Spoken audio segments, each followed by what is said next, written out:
Hello, everybody. Welcome to another daily dose of gaming news and all that good stuff.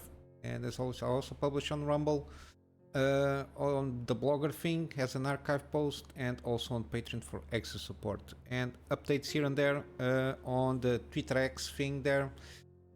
Yeah, yesterday I did manage to go around and finally do a live stream. It is on the live tab.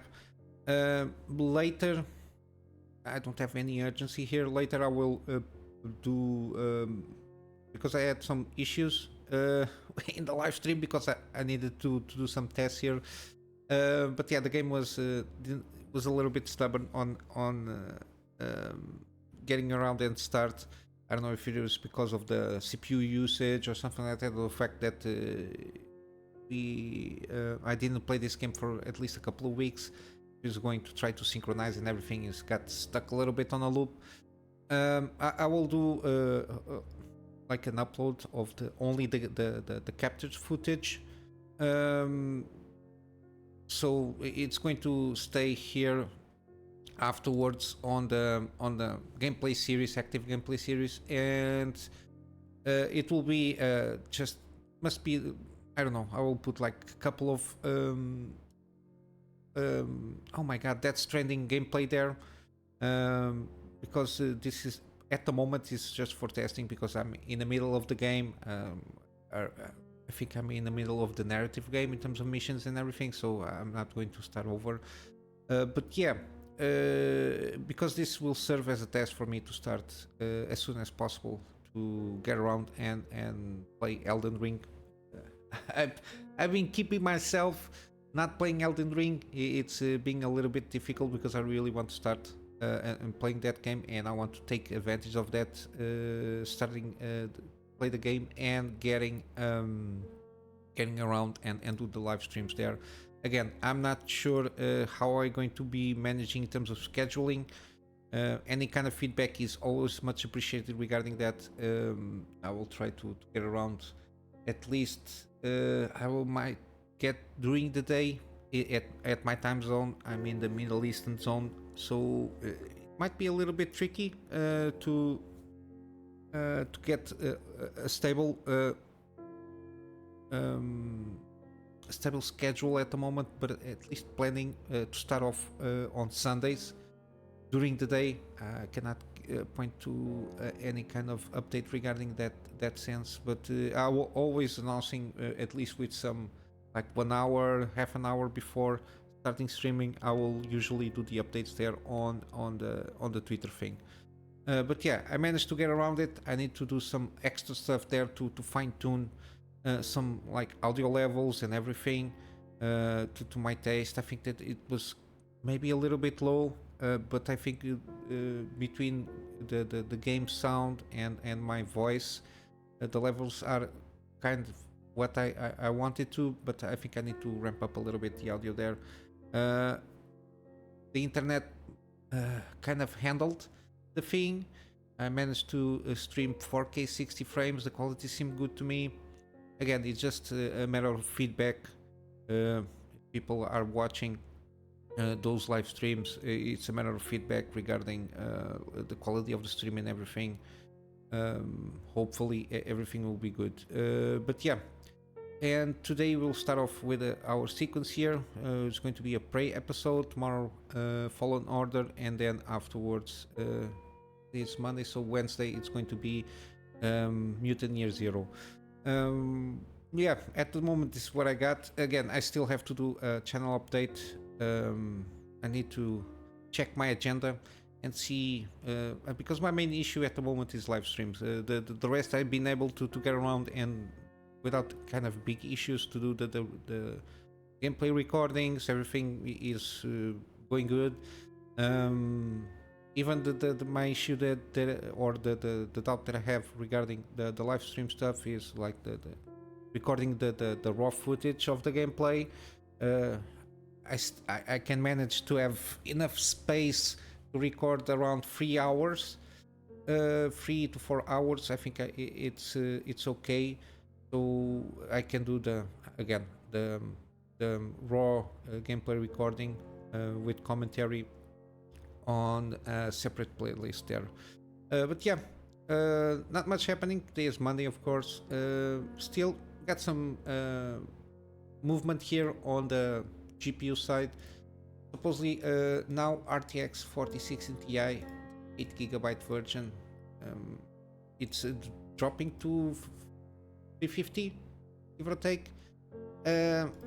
20% faster than the RTX 7060 XTX, which is this is the 16 GB version. I don't think it's the best comparison to make in terms of price, because the 76 because both of them between 4060 Ti and the RX 7060, both 8 GB and 16 GB versions, they perform basically the same between each others, basically independently of having more or less VRAM, mainly because the way the VRAM is implemented in a what they call a clamshell kind of a thing there.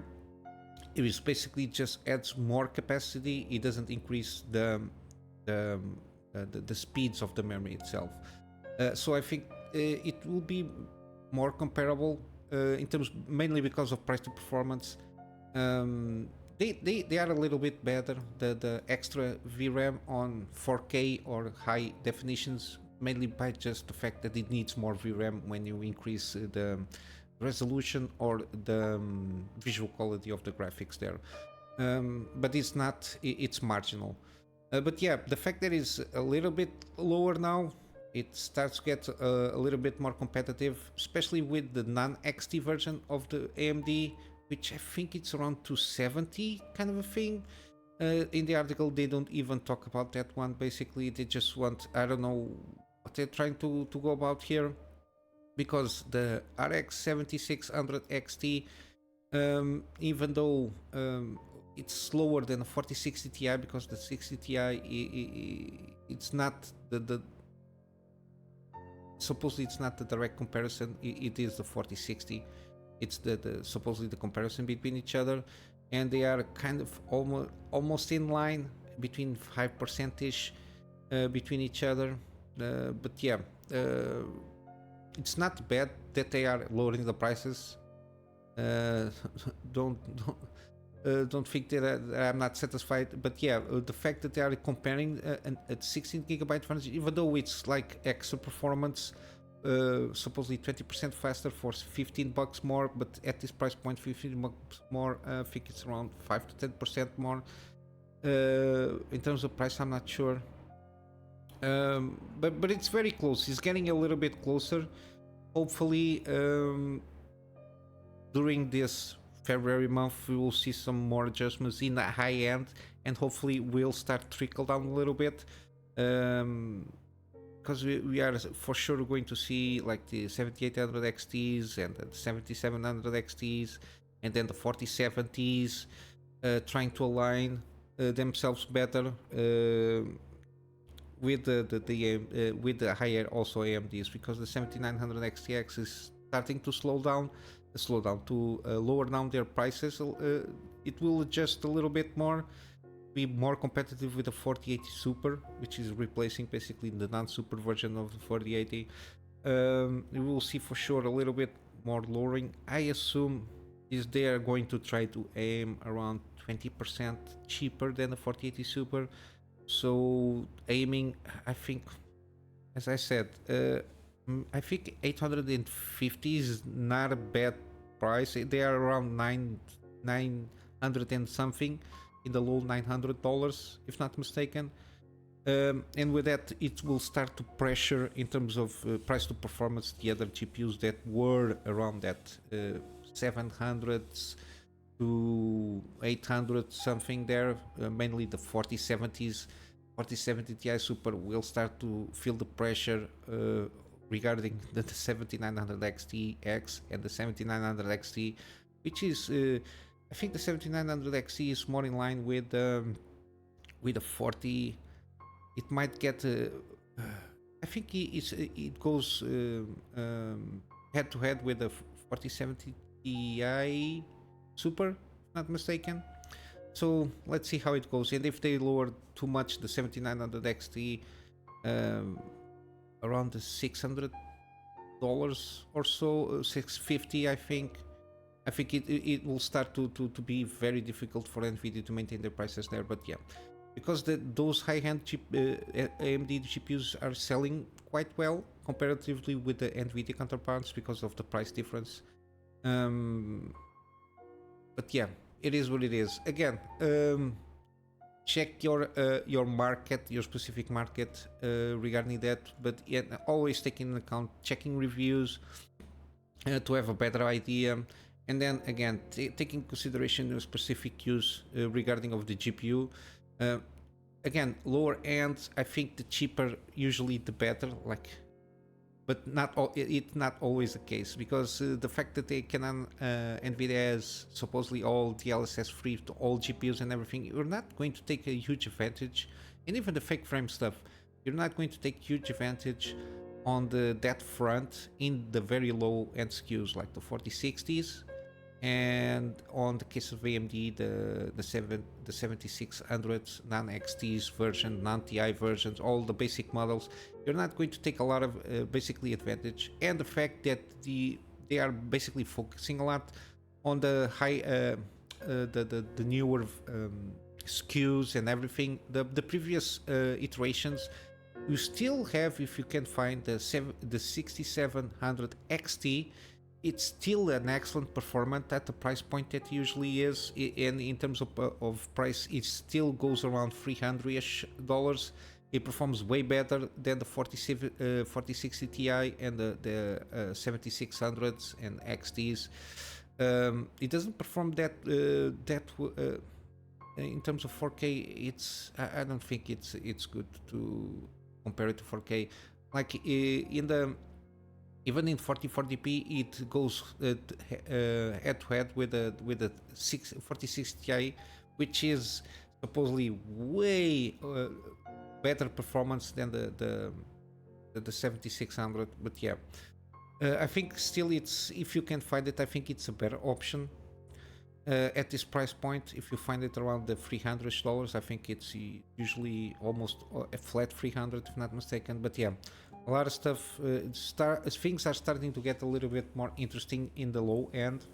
Let's say low end, even though it's $300 for the GPU.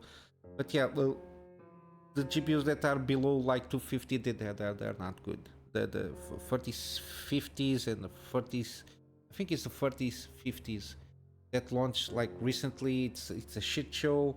Everything at this moment in time, basically everything below $200 is not good from NVIDIA. You might get one or two GPUs that might get worth to start you on DIY PC or on the AMD side, maybe. But yeah, unfortunately we are on the rounds between 250 to 300, and you still have also Intel to consider. They have pretty good GPUs at that price point.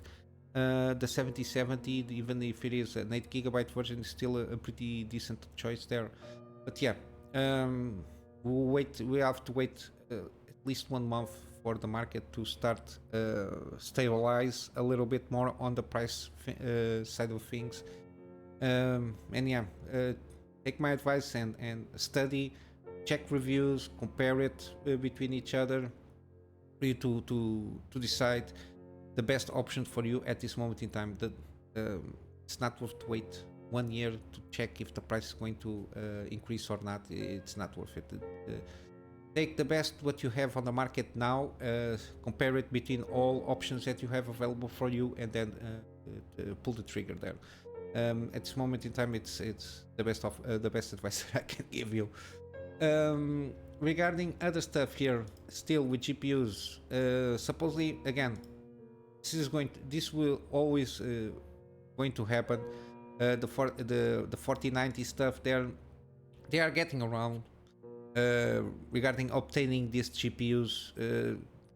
It's never work especially in the global market where everything is interconnected. They are getting around the 4090 band stuff there for China, the 4090s, even though they launched the 4090D, which is a slightly cut down, non-overclockable version of the 4090 at basically the same price, at least in China, which is which is what it is. They are trying to make money by the end of the day, at least from the company side. They are getting around on basically buying full systems with 4090 integrated there, and then dismantling that and sell. Then in China they just dismantle the systems, and then they manage to sell the 4090s, usually for the more in-demand market, which is AI at the moment. This AI trend, it's people are getting crazy with this.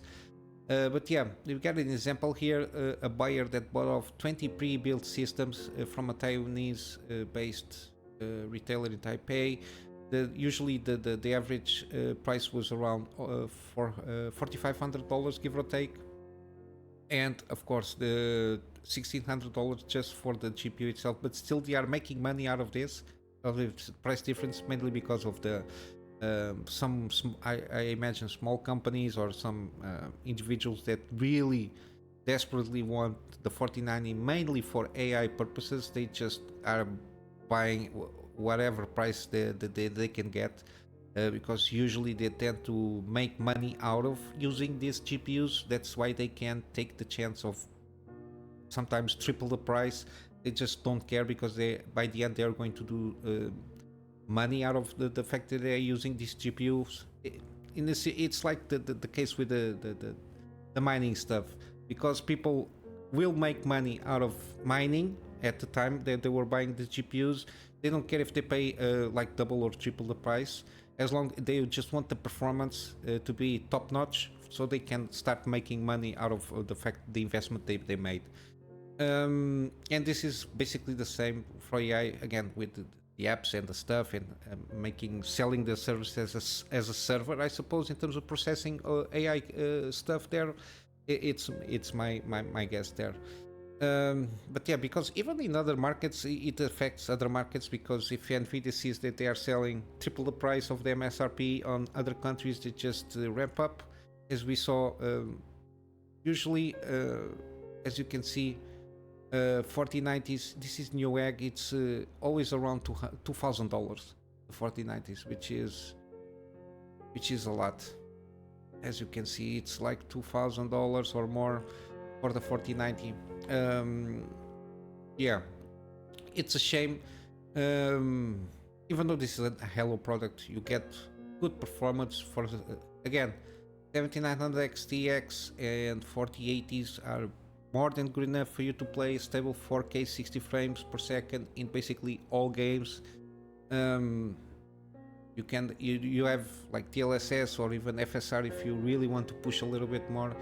But yeah, and because there is still a lot of rumors going around with the 5000 series and the 8000 series from the AMD, how they will perform, if they're going to launch or not, when they are going to launch, all that jazz. We still don't have like a good prediction of the launch times and the performance themselves, so that's why they are selling pretty good. If we have like in 6 months we're going to launch this GPU, which has an estimated performance uplift regarding the previous generation.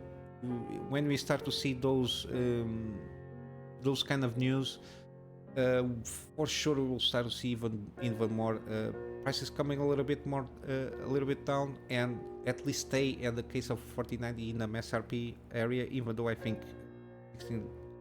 $1,600 for a GPU is too much. You can get a full PC system for that price and get a good experience on gaming, definitely. But yeah, it is what it is. I'll keep my eyes on these kind of things here. Regarding gaming, we got Starfield. There's been some rumors and leaks and kind of things here. Suppose they are going, Xbox will start doing their exclusive games. They are going to get around the launch on Switch and PS and PlayStation also. Here they take a main focus on Starfield. Again, Starfield, the supposed number sales or the numbers they are presenting, usually it's in line taking into account the Xbox Game Pass numbers there. But yeah, hopefully they can manage to patch the game up, and with the new content coming with the how it calls Shattered Space DLC. I hope it improves the game in terms of quality overall, but again, it's not going to basically fix the major complaints people are having when they have a complaint regarding the game, which is the loading screen fast. There, every time you do something, it's basically a loading screen. It's one of the worries before the game was launched. I was telling people, I don't know, because since the creation engine that I remember from Fallout 3, you got loading screens all over the place. So I didn't understand why people were getting so surprised that this might happen. You got Fallout 4, the same thing, and which one? Fallout New Vegas, the same stuff, and Skyrim, I think it's the same stuff. You got the loading screens all over the place because the engine is the same thing, and they are open world games. Again, for certain purposes, I think it served well, Creation Engine, but if the engine cannot, even though when the modding stuff, it has a lot of limitations, especially on the modding side of things with Fallout 3.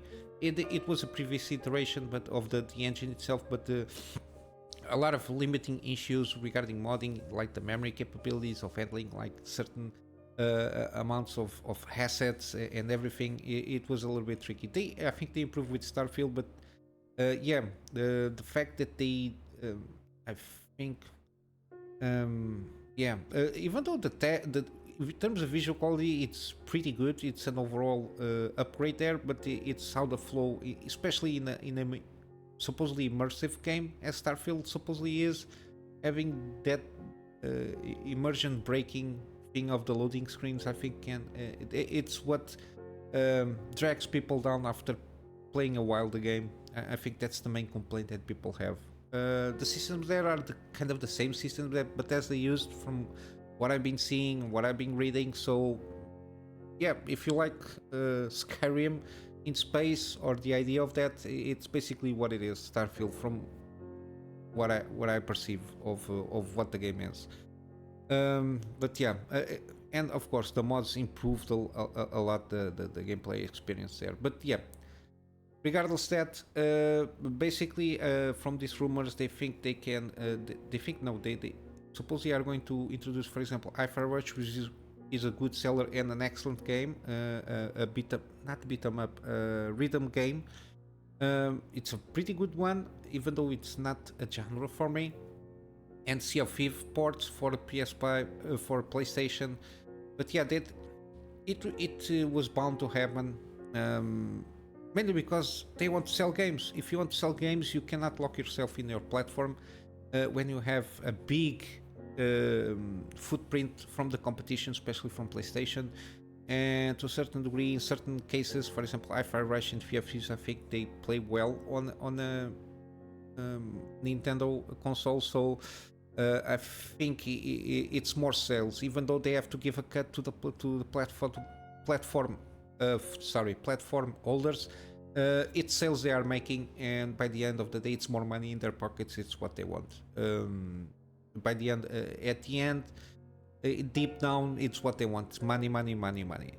So it was about to happen. You will have exclusive time things for the platform, so they can basically sell the bulk of the things of the sales on their own platform, and to try to get more people on their own platform, because there is that timed exclusivity on the platforms. But yeah, it's the same thing with PlayStation. For example, we got their PC ports, which automatically I think automatically basically it goes also to Xbox, because it's in line with that, if not mistaken. But at least my main thing is PC.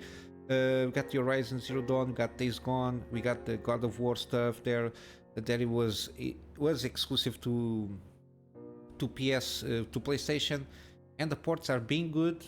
They have excellent quality. It's a matter of waiting, and because PC platform is has a huge amount of variety of games to play with.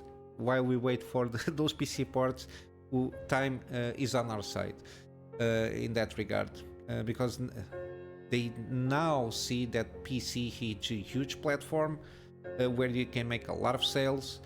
The same thing, Xbox now, it's basically integrated with PC market automatically. When something launches on Xbox, they just sell automatically on PC. But yeah, maybe this will get less timed exclusivity here, and they will open up. But yeah, at this moment in time, what they consider first-party studios there will be at least 6 months to a year time exclusive until they trickle down to PlayStation and Nintendo there. And lastly, this is not like I don't have iPhones. I'm to a certain degree I'm anti-Apple, mainly because of this kind of shit they do all the time. You buy, everybody buys in their hype, and then when they want to tinker a little bit on their own hardware, you just have this kind of shit. If you want to get, I advise you to follow up on Louis Rossmann. I've been following up for a few years now on his videos, like the repair stuff there, and he is basically kind of an anti-Apple kind of guy, for good reasons. Mainly because when you buy an Apple Vision, I don't know how much this shit will cost. I don't know, $2,000 or more. You need to buy a $300 developer strap for the Vision Pro to enter Diagnostics mode in the case of the headset malfunction. So if you have any kind of issues, you have two options. So you go to an Apple store, or you go to somebody like a repair shop who has access to a developer strap, because as it comes, if it malfunctions, you cannot do anything by yourself, even if you want to. Not saying that everybody needs to be like an engineer to trick around this, but yeah, even repair shops that want to have access to these things, you have to have a paid Apple developer account in the US to get the strap, which I don't know what the heck is this. They have their own inside programs. Louis Rossmann spoke about those.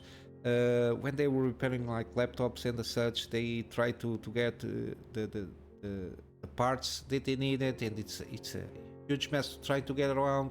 They lock everything through software because somebody was drinking around the iOS 17 version 17 something 17.4 beta 1. They saw that there is a need to enter to repair, or even just to diagnose the problem itself.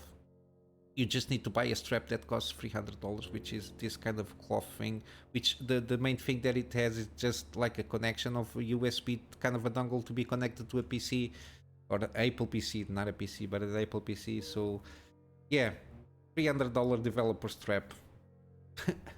It's one of those things, it's like a clown words thing here. That's why I never liked very much Apple. They are too expensive for what they offer. When you enter in that ecosystem, you're basically locked out of everything else. And I don't like that. I really don't like that. They just overcharge everything that they do there. Yeah, it's a shame. And the fact that you cannot do anything with your hardware. That's why I always enjoyed PC DIY stuff. They are pretty good. The products they are good, but in terms of repairability and the fact that in terms of integration with other systems and other ecosystems, it's impossible to deal with, and that's why I never felt tempted to buy an iPhone, an iPad, and anything. It's not even that their computers. The I don't know how they call them. Like the $5,000 things that were a shit show of a performance. Even that was so closed in that ecosystem. You cannot put anything outside of what they were selling, because it was locked with like proprietary chips that just lock out everything else foreign to their ecosystem. But yeah, I'm going up in a good notes with some gaming deals. Cat Mud Runner. Again, this is for an older game. It's still a pretty good game. It's like an driving exploration thing. You got the thing here with the figures. They were going to launch this franchise, I think this year. Expeditions, it's called. And yeah, but this one, I think this is the first one. I'm not sure. 80% off the base game. And then you got some extra expansions, which ramps up a little bit the price. And you got this bundle here. It's the second game, Snow Runner, which by itself has a lot of stuff here. But yeah, the base game of the first one, for you to get a hang and to get a sense of what these kind of games are aiming for, I think this is a good entry for you. We got also Atomic Heart. It entered in sale. Now it's 50% off. Usually it was around 40%. Now it's 50% off in all editions here. I think the gold edition is the one that has only the playable DLC, not mistaken. Not sure. But yeah, the premium edition for sure has everything. The season pass stuff plus the skins and the such. Again, this is one of those games that I will eventually go around and play. Again, I have to catch up with a lot of older games until I have a slot for this kind of game. We got Hogwarts Legacy, 40% off. This one is still 40, but yeah, it's from last year. I think the next time that we have a sale, we might get a bigger discount here. But yeah, still, for what it is, very excellent game for all the reviews. I think it's a good price still for this game. And on Steam, we still have the Prey, 80% off. Again, this is not a must buy, but unless if you don't like immersive sims, but as an immersive sim, is a very underrated game. It's not like 10 out of 10, but it's almost I don't know, 8.5 out of 10, give or take. If I have to give it the score, pretty good. Again, this game has been out for a while. You might been spoiled with this game, but if you've never played the game, if you're not sure what entails this game, I advise you to buy. It's from the same guys that it's Arcane Studios, very arcane in the art style and in their approach. I completely forgot what the other games that they do from Arcane. I forgot the names of that franchise that they do. A pretty good one. I'm sorry, my mind sometimes just Dishonored. Here it is. The same guys from Dishonored.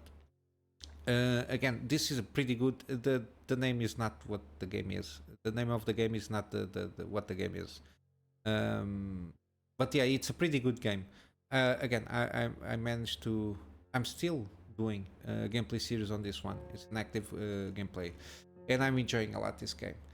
On the other side, on GOG, we got like last minute deals to a certain degree. So around, I assume, 20 hours. I think that they're going to end a lot of the sales that I have on my wish list. So around 20 hours of the time of publishing, I think it's my estimation.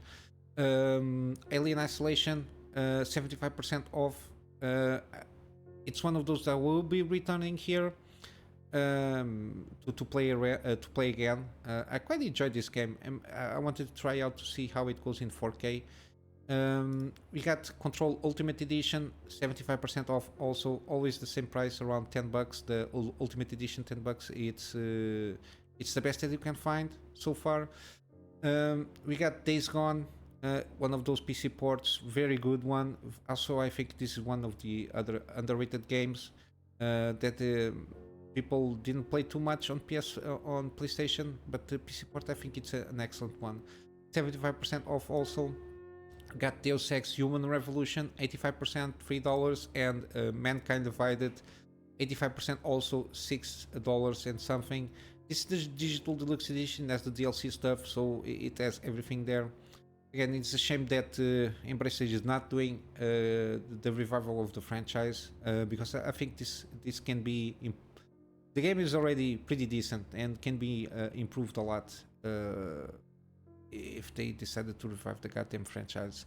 But yeah, and lastly, we got Horizon Zero Dawn Complete Edition, 75% off. I think this is one of those that I really want to try out and see how it goes, because seemingly it's a very good game.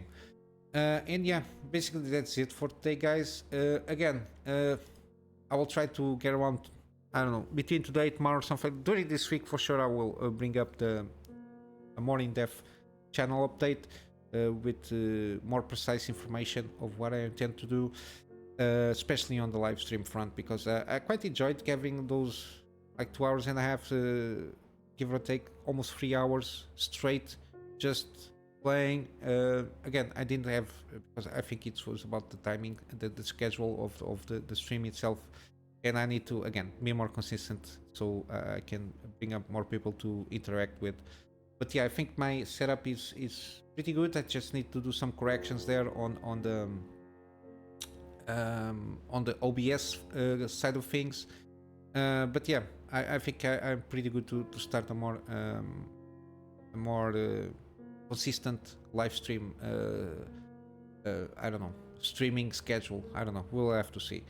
But yeah, I will leave it here with my Patreon as a plug for me to for extra support for me to be able to at the moment in time it's storage for me to be able to get backups and stuff that I do for my clients, and some extra space for the things that I do for the channel.